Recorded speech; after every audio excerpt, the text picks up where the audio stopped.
Qui siamo in comune di Premariacco, in località San Mauro. Qui insisteva il campo di prigionia PG57. Fu attivo dal 1941 fino all'8 settembre 1943.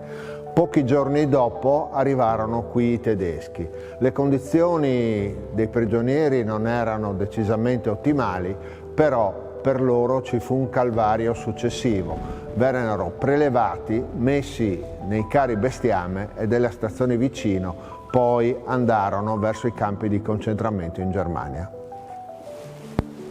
Qui siamo all'interno della chiesetta, oggi la vedete completamente restaurata, ma ha una sua storia, una storia piuttosto importante. Questa chiesetta fu realizzata grazie alle mani e al sudore dei prigionieri che erano all'interno di questo campo, prigionieri neozelandesi e australiani.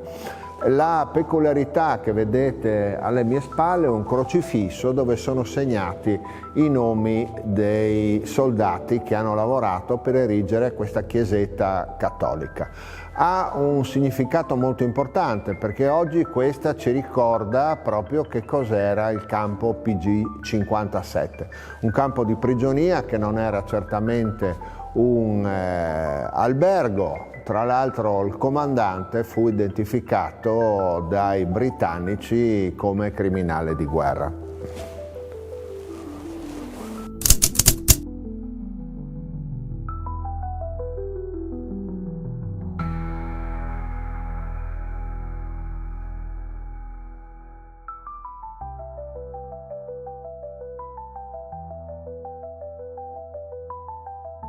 Alle mie spalle potete vedere questa lapide. Che cosa ci ricorda questa lapide? Tutto il percorso che hanno fatto i prigionieri di guerra che sono stati destinati al campo PG57.